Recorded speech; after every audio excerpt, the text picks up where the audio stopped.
Welcome along to this edition of The Final Whistle on learmedia.tv, and our usual email pertains to this. It's info@learmedia.tv, and thanks to all the people who've come to look at our podcasts. Now they're after being shared. I'm not au fait with all of this. There's other people doing this on my behalf. I'm no fogey, but it's shared now on 11 new platforms, so we'll get the figures at the end of the week. Some of them are shared audio platforms as opposed to visual, but you get my drift. Do we get syndicate fees or what, do we? We didn't see any. We're the stars. This is like that, dancing on the airwaves. By the way, we're encouraging everybody who's on to try and get our our subscriptions up to 1,000 from 580. So get up 1,000, you get monetized, and then there'll be advertising, hopefully accruing down the line. And we're in talks with a new marketing person today, and he seems interested. So he might be able to generate some more interest in the show and in all our shows. Anyway, good evening, Anna Moore. Good evening, Pat. Good evening, Joe Waters. Good evening, Pat. Good evening, Chris Price. Good evening, Pat. Good evening, Martin Waters, and welcome all of you, lads. Good evening, Pat. And lady. Thanks, Pat. Thank you. Now, we usually start off with soccer and across the pond, and isn't there always something every week? Is there always some surprise or two thrown up, you know? And the surprise last week was Man United won. And Arsenal, Burnley, Crystal Palace, West Ham, Chelsea, and Man United were the winners of the Premiership. And now, Chris, I'll go to you first on that because, I mean, you needed a lift from last week. What did you think? Obviously, we won't talk about consistency, it's different, but we talk about last week, just gone, their performance, the teamwork. Did you see the match? I saw bits of it, to be honest with you. I mean, I was actually watching New Zealand. My main intention was watching New Zealand on Saturday. But I watched bits of it. Look, football fans nowadays are extremely fickle. They're up and down like a yo-yo. They're all over the place. I mean, one day they're looking for the manager to be sacked, and the next day they're going to win the championship. And that's exactly what happened. I mean, you just look at this week. Liverpool won 5-0. Yet Brighton, now my young lad is a fervent Liverpool supporter, and he says Brighton were the better team. You look at Man City getting beaten 2-0 by Crystal Palace. While the Premier League is the most competitive because they all get the same amount of television rights, unlike other countries. So every team has a chance and opportunity to develop their squads, unless of course you're Norwich, who have taken the decision not to. So every dog will have its day. Let's be honest about it. But I would read absolutely nothing into Man United beating an awful Spurs team. Now, we said that Man United players down tools the week previously. I'd be honest with you, it looked like Spurs players met in the car park for the very first time last Saturday. They are a shambles of a club. And the joke over the weekend was that the match was called El Sacico because whoever was going to lose, their manager was going to get the bullet. And that's been proven right. I mean, this to me is a decision that it's not just of getting. I mean, I feel sorry for Sanchez because he wasn't the first choice. And if someone's going to waive a check of $8 million a year in front of you, you'd be daft not to take it. And this is what we've said about football. And I mean, when you look at what happened today, it just proves how endemic the greed in football is at this moment. Last week, Solskjaer wasn't even sacked. There was talks of it, and Conte was asked his opinion. He says, "Well, if there's a vacancy, I can do a job for Man United." 7 days later, he's getting an 18-month contract with Spurs. So what happened to the Man United project? There was no job. So you had a manager who was basically waiting for another manager to be sacked, whether it was a Spurs manager or a Man United manager, and this is the guy who turned down the Spurs job last summer. So what's changed his mind? 18 months, 12 million quid. That's what's changed his mind. And Martin, I always thought, I'm not saying this after the fact, I never thought that Solskjaer was going to be sacked at all. There's going to be no change in that club till the new year, anyway, till the end of the season, Mark. What do you think in Man United? Yeah, I was like the Liverpool match was a real disappointment. It was a disappointment when you watch the players and you see guys throwing their arms up in the air and blaming each other, and you kind of saw a lack of ambition or a lack of kind of a lack of bite. You know, they're playing their arch rivals. I watched the game against Tottenham, and I know, like, you could say Tottenham or this, that, and the other, but I thought the attitude from United players was much better. They were more kind of, and maybe he's just realised that this trying to play a system that doesn't suit the players that he has. You know, he's got the combined age of the two strikers the weekend is almost 70. You know, so like you got to pick your battles and pick your system and suit the players that you have. And I think Raheem was saying it to United, the way they are, that the players that they have, they need to sit in and not play this kind of system that Liverpool play and Chelsea might play, and Man City might play. They have to play a system that suits the type of personnel that they have. Regarding the Tottenham manager, when Mourinho was sacked, Tottenham went away and they sacked him before a cup final. Shocking. They sacked him on the week of a cup final. Shocking. They bring in a guy with no experience whatsoever to manage the team for that cup final. Then Levy says he wants somebody to come in to manage Spurs and take over Spurs and go back playing the Spurs way, which is attacking football. He appoints a director of football who then appoints a very pragmatic manager who doesn't play attacking football, doesn't play on the front foot, so it's a total contradiction. So, like, I don't think Nuno had any chance at Tottenham. It was never going to succeed, and 10 games in, he's gone. So, like Tottenham, they are a club that really need to have a good hard look at themselves. Conte may solve the problem, but when you look on the pitch and you see the performances from their so-called star players, you'd wonder, are some guys already thinking of a way out in January? And Anna, your beloved Pool, by the way, Anna, one consolation for you for Liverpool, they didn't lose, and they're actually now, as we speak, the only unbeaten team in the Premiership. That's right. I didn't see it, Pat, because, as I said, I was judging from 11 in the morning till 7 at night, Saturday, Sunday. So I saw no soccer this weekend, and I was disappointed when I saw 2-2 with Brighton. And this is what sometimes happens to Liverpool. They have no trouble beating the bigger teams. The lesser teams, they're the people that they seem to have the trouble beating, But again, they weren't beaten, and they're still there. I do think, and I said it to you in the beginning, I really think Chelsea are the team to beat this year. I really do. I'm still happy enough with Liverpool. They have the strikers. I'm worried at the moment with the midfield because we have a lot of injuries at midfield, So maybe if we got our midfield back, or get someone in there, we might. And we'll be grand. We'll be grand. And Joe, you'll never walk. Did you get to see much soccer over the weekend, Joe? I did. I just watched. Actually, I watched some of the games this morning. I saw the goals and I saw some of the games this morning. Liverpool were actually really lucky to draw the game at the weekend. Brighton had one brought back for offside, which was only just. And Brighton really, in the second half, played them off the pitch. Liverpool hardly had a kick in the second half. And I looked at Liverpool's bench. There was an awful lot of young guys on that bench.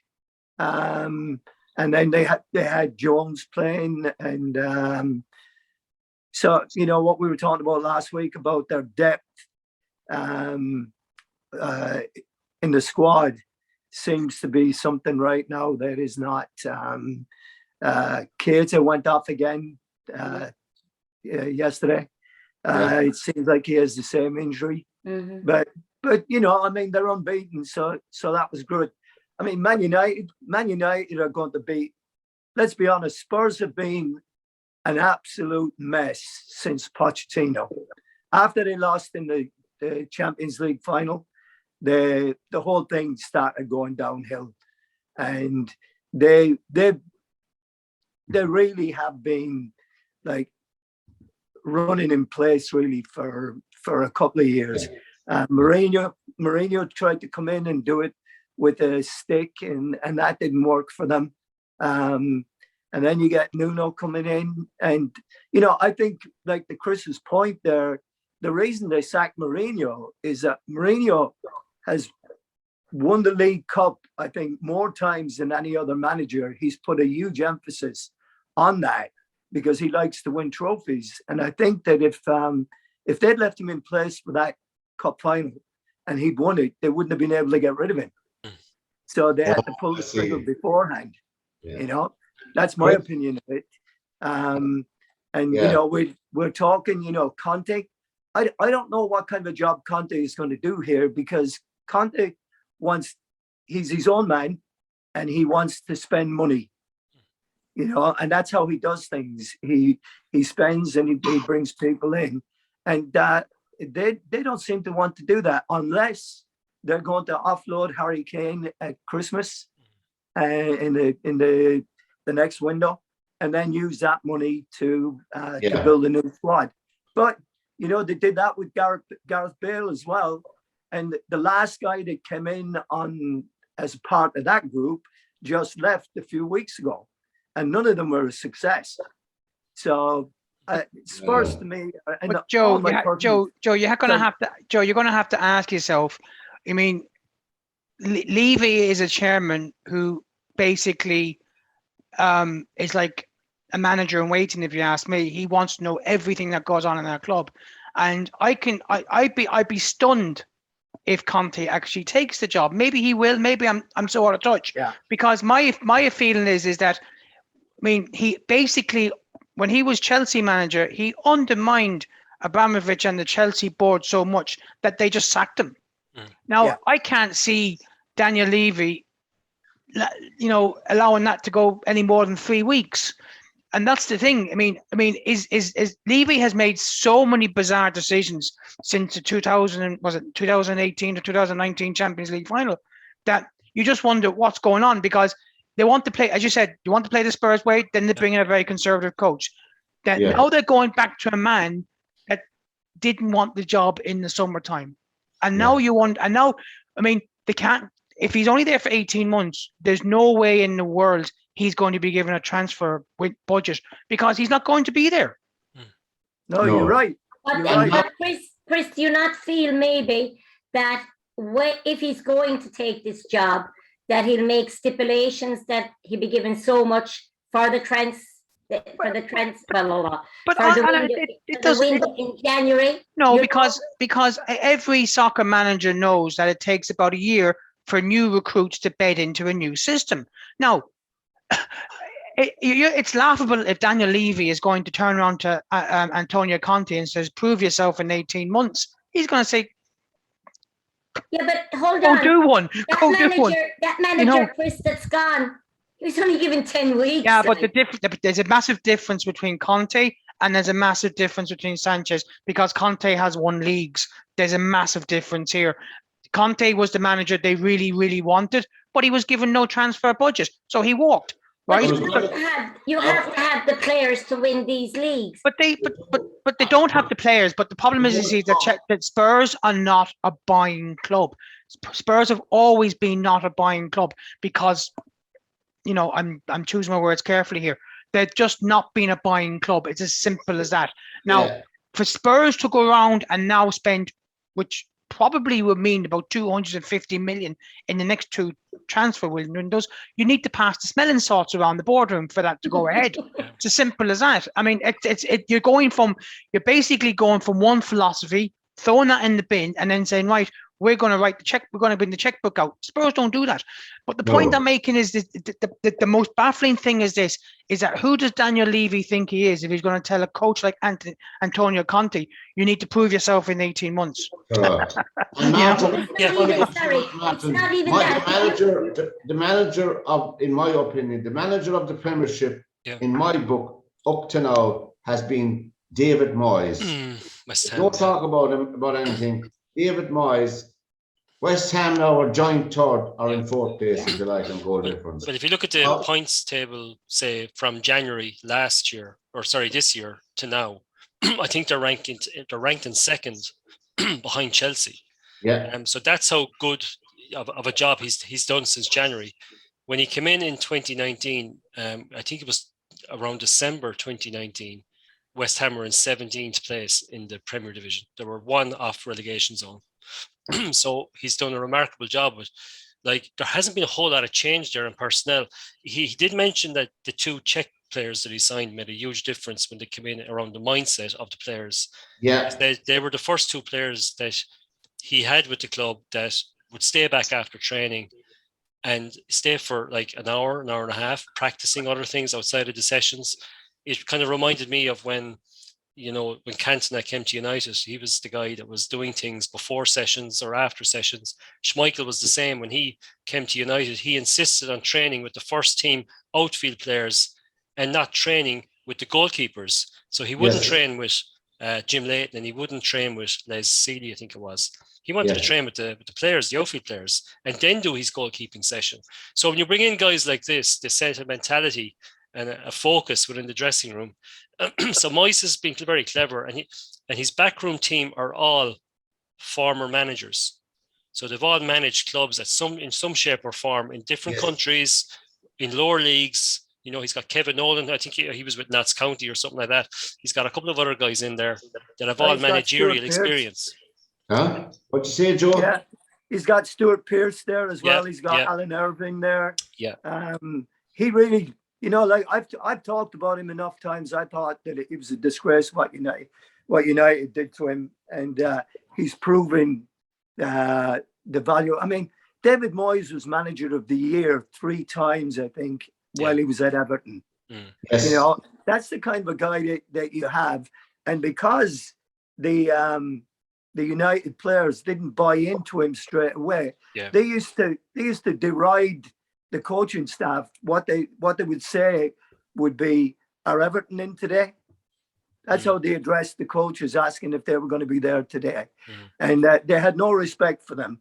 And I don't know why that was, but it happened. And I'm really glad that he's doing well. He's doing such a good job. But but I'll tell you the guy that Tottenham should be looking at here. And when you talk about, Chris, we talked about, and Martin talked about playing the Tottenham way, the Spurs way. Well, Antonio Conte is not going to play the Spurs way. I mean, he doesn't play that way. I mean, he plays a 3-4-3. Not a great deal of the push and run stuff that Tottenham like to do, and like they did with Pochettino. But the guy that is doing a great job with it is at Brighton, Graham Potter. Yeah. And they play fantastic football. I mean, they knock the ball around well, and his philosophy would be ideally suited to a club like Tottenham. He believes in younger players, giving them a chance. Eddie Howe is still without a job, isn't it? He won't get one. He won't get one either. And wasn't I'm not sure on this. Was Brendan Rodgers mentioned the last time Tottenham were looking? As well. He was seemingly in there, but well, okay. Eddie Howe won't get another job, probably because, well, he'd probably get a job, but he won't get a high profile job because he stayed too long at Bournemouth, probably, and there was issues over him not taking the Celtic job. I think it was because Celtic refused to allow him to bring his own team. That's what I believe is the case. The other name you mentioned there, Graham Potter. Good manager. Brendan Rodgers. You know what? I know Brendan Rodgers plays good football. Fine, but Brendan Rodgers is a pragmatist as well. That defense comes first. I mean, I remember when I was living in North London when I was a kid, Spurs would rather lose 5-4 than win 1-0. And that's the way they always see football. The first thing a coach is going to do when he comes into Spurs is he's going to sort out the defense. That's the problem. And if Spurs don't like it, then you're going to see another manager go, because I can't. And Antonio Conte is an Italian, and I can't remember the last Italian that played attacking football. Before we leave soccer for time being, we have a few more things to cover. But before we leave it, ladies, You've all tuned into Sky Sports, no doubt. You know, I'm not a big fan of Sky Sports. That's only me personally. I'm not saying there's anything wrong with them. But Jeff Stelling is leaving the Saturday. Now, to me, one of the main reasons, I'm not saying this after the fact, I'd say it before. I like him. I always liked him. I liked his attitude. I liked his rapport with people. I think he was fantastic myself for that program. I don't know who they're going to get to fill his shoes. He's 66 years of age. He's still only a young lad. But I think, you know, there comes a time when you're there a long time. Martin, what do you think? Will he be missed? Will you miss him? Yeah, I wouldn't tune into it that often now, but like when I did tune in, it is entertaining. You know, I never thought I'd tune into a program where you actually don't see the games, and it's entertaining. I think it kind of lost some of its entertainment value when they moved on. A couple of the guys that were the real characters, like they moved on. They moved on Charlie Nicholas. They moved on Phil Thompson. Matt Letitia, they all had a good rapport. Sorry for the question, but my young lad now, well, he's not young, Evan, and all his age group are big. They all seem to be watching BT Sport.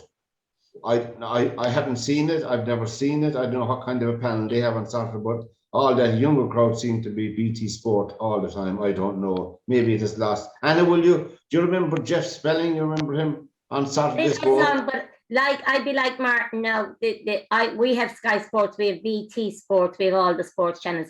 But the thing about it is that most times when I go into these, I just go in for the games, you know, or the boxing or whatever is on. These are the things that I have these things in. And you're talking the kids being involved in BT Sports, but that's because most of the soccer and everything are on BT Sports. Yes. You know? Yes. And Joe, that's why. Do you get to see Sky Sports over there, Joe? And we get some of it. It's not as big here. We've got you know, they're carrying games like on Peacock, which is I think CBS. They're carrying games on Paramount. So we get more of that. We get what is it? Well, we get the Premier League games. That's on, what is it? Oh, NBC Sports Network. We get the Premier Leagues on. So I see Sky a little bit in the mornings, you know, on a Monday morning when they do highlights. Yeah. I've only ever seen Jeff Stelling on Ted Lasso. He does his little bit on that. So I'm not really that familiar with what he did. I knew the other guys, the likes of Phil and Charlie and Matt Letitia. I knew those guys, but some of them are with BT. The final whistles of the program. Email info@media.tv and tell all your friends about us. In the boxing, Anna, there last week we were saying that Kelvin Cassidy during the week had our first win in the World Boxing Championship. Where are they on? In Belgrade, is it? No, they're on in Serbia. Serbia, sorry. Yeah. Serbia. So Keelan would have been our last boxer. Our other 6 boxers were beaten. Their young team, they didn't want to send them, but I thought it was right to send them. Every one of them equipped themselves properly. I thought Adam Hession from Monavea in Galway was very, very unlucky not to get his decision. We did put in a protest, and the protest was thrown out. But we did, our president, Dominic O'Rourke, that's over there, they felt strongly enough to put in the protest. You have to pay when you put in these protests, but he didn't get it anyway. But I thought he won the first and the last round, but most of us thought that. But he didn't get the decision. He was boxing a Russian. If you're boxing a Russian and you're in those kind of countries, lads, you know, it is what it is. And you have to knock him out. As my dad used to say, you have to at least break his ankle. Yeah. But as I said, Keelan Cassidy has been around. I know him since he was a kid. He's been messed around by high performance. He was one of the ones that just stayed there, and he just fought and didn't give up. And I'm so thrilled for him. He's with light heavyweight, isn't it? Light heavyweight.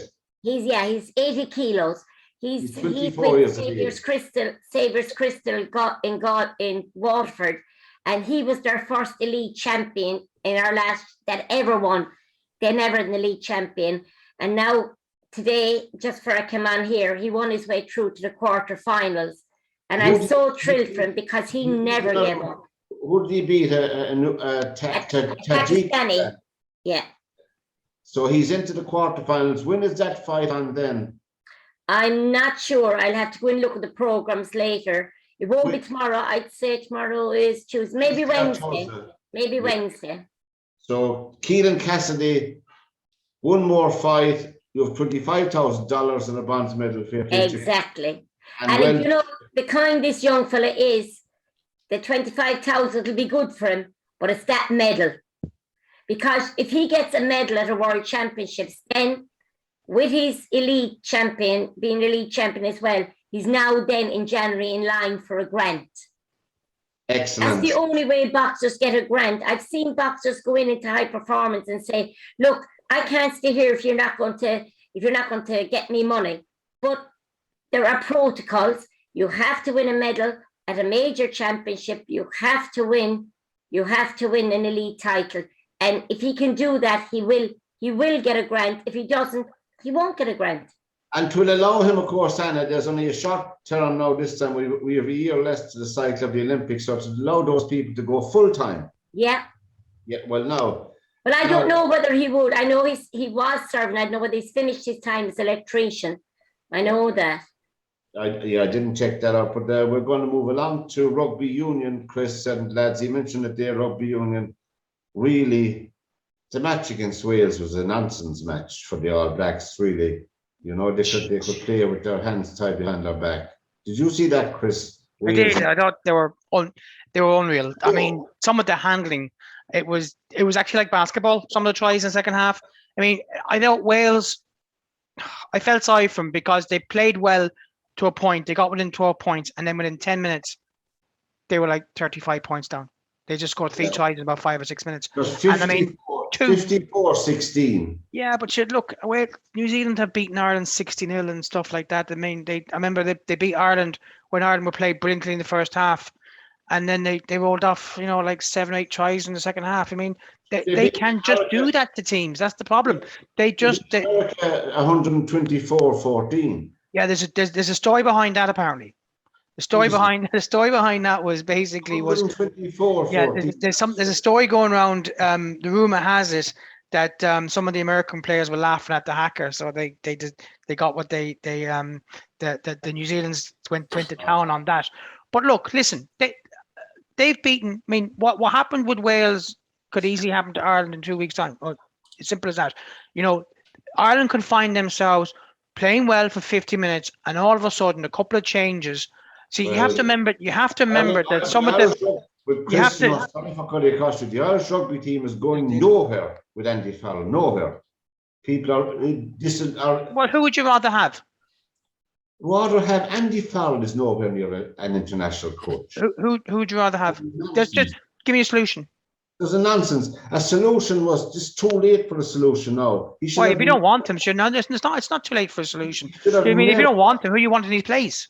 He should have never got that contract. That's immaterial. That's job for the old boy. This is stupid. He's not an old boy. And hang on a second, Martin. Please, hang on a second now. You're after saying something now, and you're just after shooting yourself in the foot by saying that.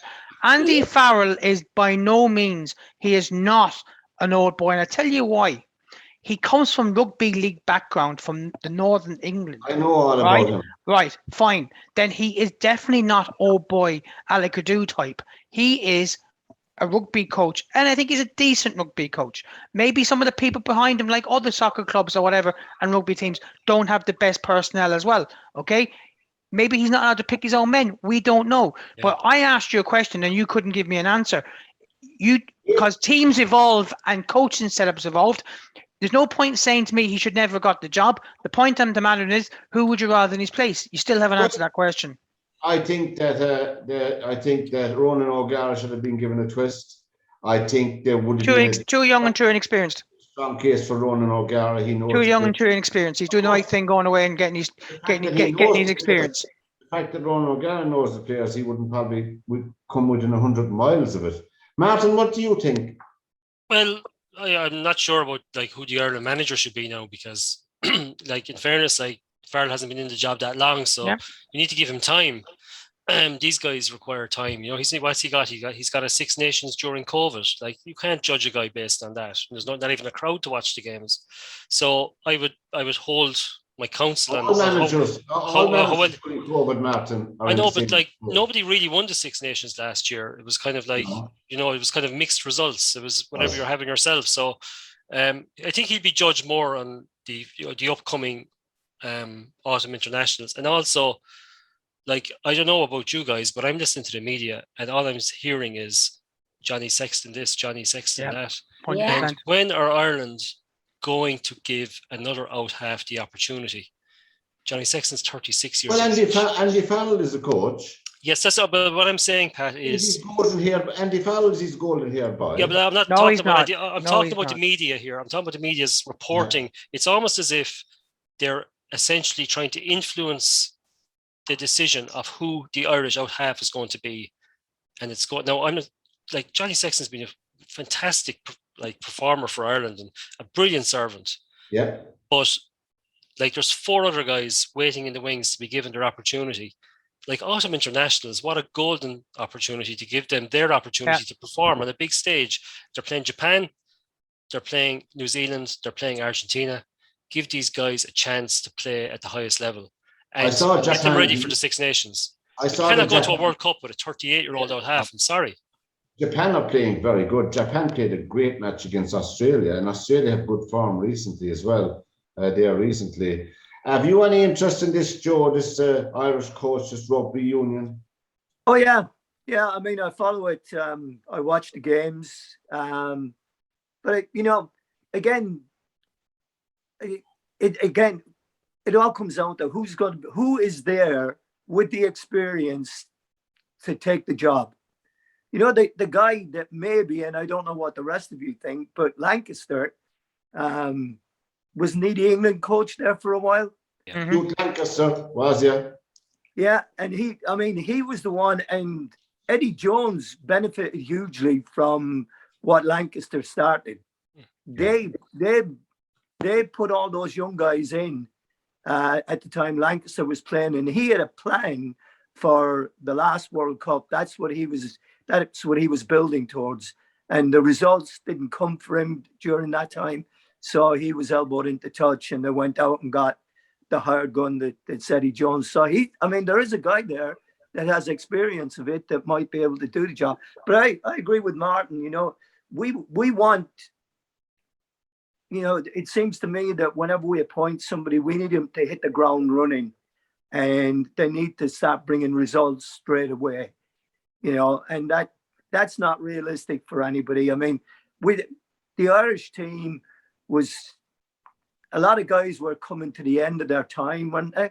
Yeah. So you have a generation that were absolutely fantastic for us, that did brilliantly, and then at the end of it, their legs are starting to go. They've had to do the hard miles all the time, and now it's a transition, and a new guy moves in with it, and it's always like, well, what have you done for me lately? And it's not. It just doesn't work that way. You got to give people time to get their arms around the job and see exactly what they need to do.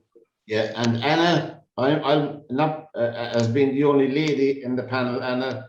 What I saw over the weekend, I think I'm going to be more interested in the women's international rugby union games now, because it was so refreshing and honest to see rugby played like that. I was looking at the England-New Zealand women's international, 43-12 to England. You didn't get to see any of that, I presume. As I said, I was stuck in arena from Friday until last night judging boxing.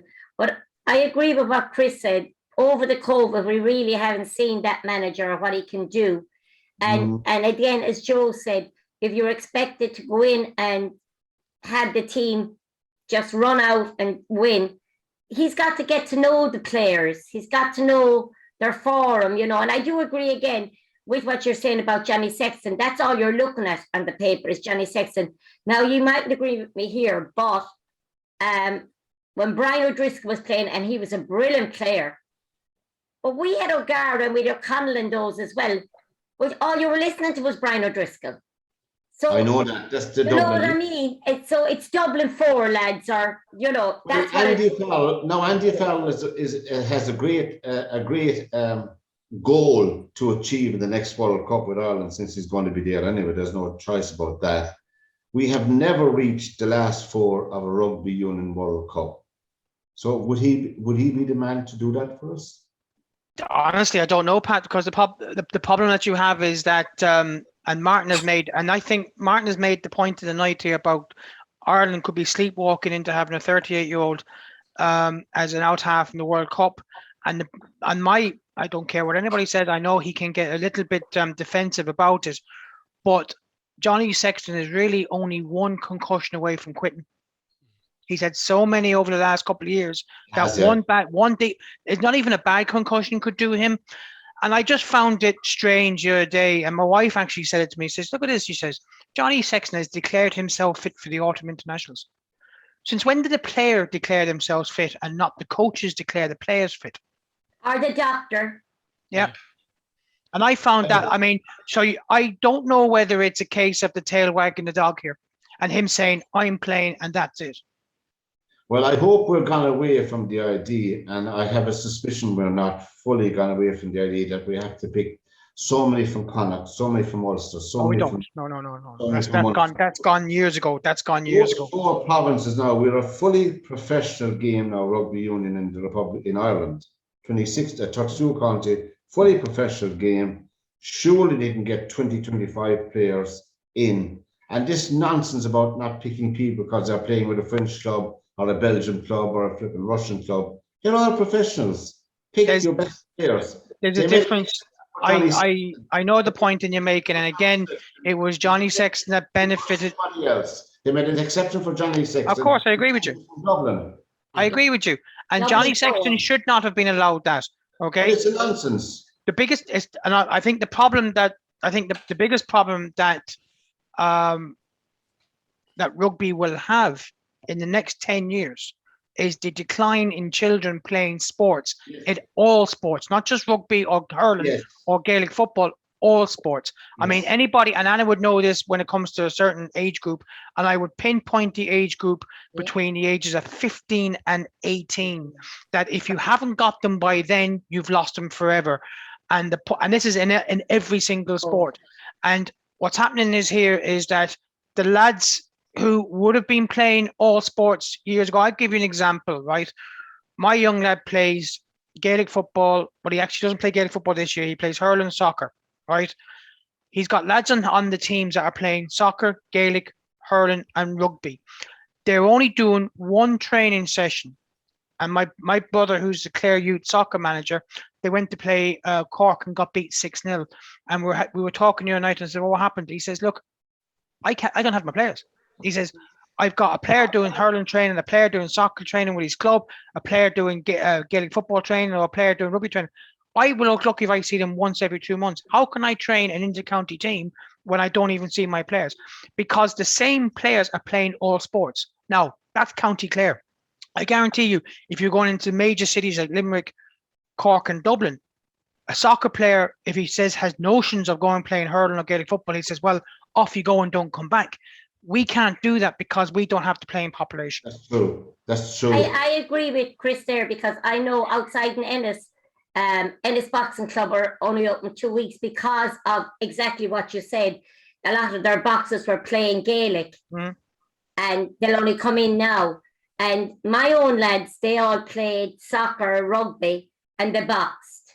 But we here, my husband, Lord mercy him, when you get, especially in boxing, when you get to the age of 14 or 13, you then have to decide which of them you're going to pick. Yes. Because you can't give everything to 3 to 4 sports. At that age, I think it's important for you to pick the sport that you really want to be involved in and to go forward with. By the way, congratulations to my son.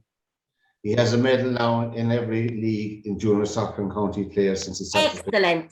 Excellent. He'll be embarrassed hearing this later on, but so what? Well done, Evan.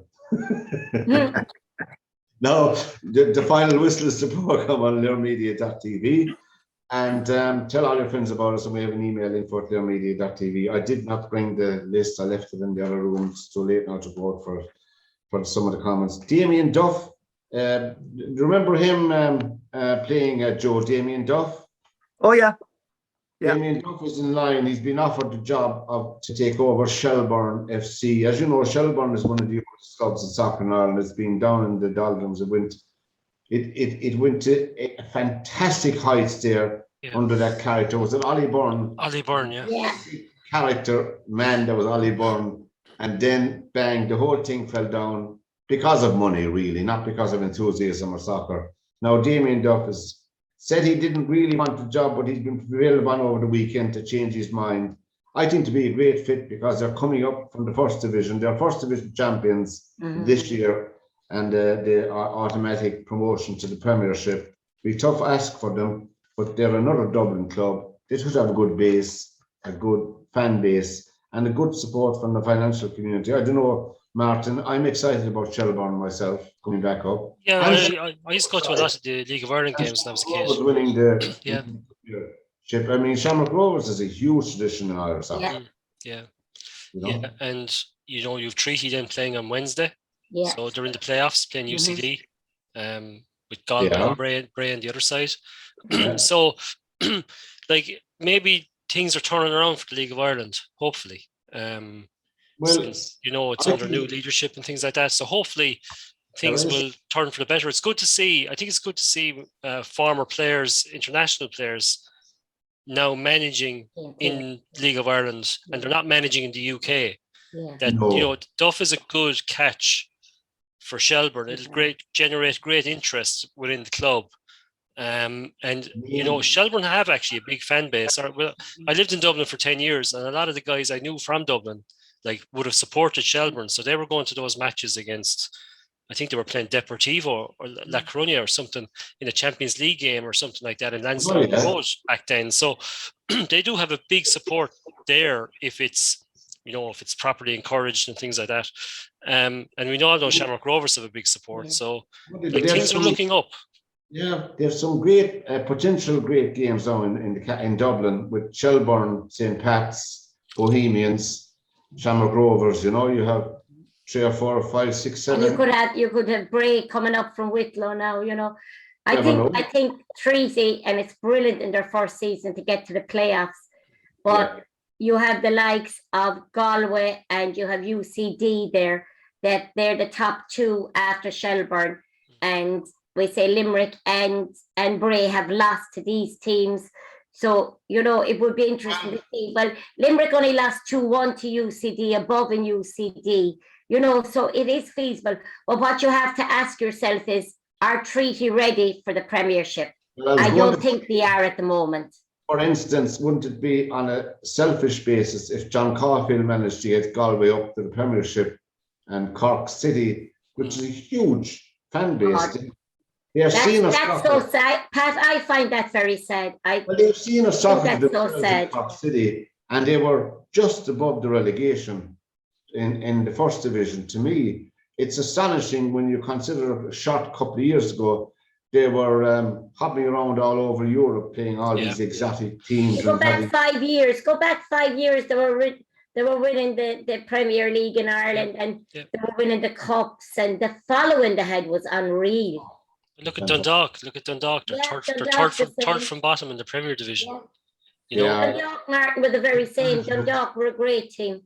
Yeah, left. Joe, we have to mention, I didn't want to mention it, but I have to. They did not, I was disappointed myself. I was waiting, and then I saw the 1-0 Notts County and Grimsby, but really, they're still well in it anyway. Oh, yeah. I mean, you're going to have hiccups along the way. You know, you're not going to win. What did they play? 38 or 40 games or something like that. I mean, you're not going to win every one of them. It sounds like it was a good game. They were in it. Notts County are a good team. You know, Notts County have a great tradition, and they're really making a real good stab at getting back into the football league. So it's going to be interesting. You know, I wish sometimes that they promote 2 or 3 teams as opposed to just the one. Right. I was reading that, Joe, and in the National League, they'll have to play 43 or 44 games in their own league for a start. And then if you don't get automatic promotion, you have another 2 to 4 games to play, 48 game and cup. I mean, it's just an astonishing ask you have for teams down there. Like, it's just stunning, you know. Well, it is, you know, and they don't have the squads. And I think I told you guys a couple of weeks ago, you know, when I was playing at Grimsby and we won the 3rd Division Championship, we played 60 games that year. And I want to say 9 of us played every single game. Oh, you know? God. Yeah. So that's the way it was done back then. You didn't have deep squads, you know. No. We were bringing guys back that were injured one week and they missed the game, and then we brought them back for the game the week after, and then they went back on the injured list again, you know, to try and get fit again. So, I mean, it was difficult, and it's very, very difficult down there, you know. Touch on Derwin Holden. We're missing you tonight, Derwin. Hope you're doing well. Hope you have your eye down and continuing to do hard work. Golf. Did you see any golf over the weekend, Chris? Lucas Herbert won the Bermuda. No, I don't. There's not enough hours in the day, Pat, to watch the amount of sport that you're demanding us to watch. Seamus Power finished at -10 in the top 10 or top 12. He did very well for Morph. Did you see any golf, Martin, over the weekend? I just, like as Chris said, like I before I hit the blankets last night, I just turned it over and I just saw that the flags were almost touching the greens. They were bent over so much with the wind. Yeah. But it's ironic that the guy that wins the Irish Open wins the Bermuda Classic, and it now means that he's actually eligible to play. He can play in the Masters next year, so it's a big win for him. It is, yeah. It is. Now, also in the NFL, Dallas, New Orleans, for all our American viewers, and Seattle, New England, Denver, Tennessee, and all, they're all winners in the National Football League. But our friend Tom, this is for you, Derwin. We'll be looking at this later. Our friend Tom's team, Tampa Bay, were beaten by New Orleans 36-27. I'm after getting. I like the highlights. You know, obviously I couldn't sit down for 3 hours to watch the game. There's a great story out of Dallas. Dak Prescott was not able to play yesterday for whatever. I think he was injured, and there's a guy that's been his backup and the backup previously for years and years. And his family goes to every game. They've been to every game to support him, been on the sideline and what have you. And he got the start, and he actually won. Oh, excellent. It was his first start in the NFL, and he actually won. So that was a great story out of Dallas. I just heard that on the radio this morning. Dallas Cowboys. Yeah, some quarterbacks never get a start because of, like, can you imagine being an understudy to Tom Brady or to Dan Marino or to all those guys back? You wouldn't get a look in that, you know. Oh yeah. You know. Well, we're experiencing that now up here. You know, Russell Wilson has been out for the past few weeks, and our backup quarterback has been playing. And you can see, I mean, his lack of game time has affected the way that he plays. Oh, I don't know. And they're willing to do that, Joe, are they? You know, instead of maybe like, you know, soccer players like in Liverpool and all those, where they'll go on loan. They're willing to just sit on the sideline, maybe for 30 or 40 games until they get a chance. Yeah, they are. I don't know what to set up as in the NFL, but Newcastle West are the Limerick County Senior Football Champions, Martin. Did you see any of that? No, but I know a few people that went to watch the game. It was a horrendous night. It was last Friday night. It was, yeah. So I think so the rain was just biblical. So I think at the first water break it was 1 point each. So it was very, very low scoring, but the conditions were awful. But Newcastle West just seemed to come out on top. They just seemed to have a better, I don't know, no, but maybe they just had more depth in their panel, and their subs came on and made a huge difference. I think one of them got a goal in the point, and that changed the game. So, well, I can tell you this much, Martin, and you talk about a bad match. I was no great player. I was behind as a sub one time, in 1968 or 9 for my local club in a junior football county quarter final played in Macroom against Dohenys, Kilshannig versus Dohenys. We were beaten by 2 points to 1. The muck was so thick on the field that the cows wouldn't be able to walk through. But there you go. The first thing I remember when I went up to mark this man, I didn't know who he was. He was actually the famous Eamon Young that played senior football for Cork. And the hello I got was a belt of a fist into the ribs. And that was the hello I got to go up and mark him. Said, go up there now, mark him, you'll be young for him. And it took me, I'd say, the rest of the second half to recover from that belt. The match was over before I knew where I was. So there you go. That's the story. That's the story. But the horrendous conditions Friday night under lights, yeah. So we know what Friday night was like. You know, it was a tough one. The best story I ever heard. One of the best stories I heard. One of the lads I used to work with.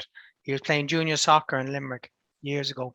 And if you can remember, say around the end of August, when there was an awful lot of matches that were starting like say 6:30, 7 o'clock, because they're trying to fit a few matches in, and it was starting getting dark. And he says one lad, so the team were losing 2-1, and it was like with 15 minutes to go, and it was getting pitch dark, and this lad was chirping in the referee's ear, going, come on ref, blow it up, we can't see it, things, the match has to be cancelled. So the ref was not listening at all. And after about 10 minutes of this, the referee blew the whistle, called him over, and he says, what is wrong with you? He says, it's too dark, I can't see a thing. So he looks and he says, what's that in the sky?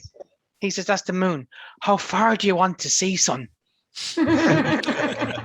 I think that's on that positive note, that's a good way to answer. From Anna Moore, from Joe Waters, from Chris Price, Martin Waters and myself, lads, till we meet again, good evening and take care, and thank you for your time. Night, everybody. Night, everyone. Night. Good night, everyone. Bye now. Night.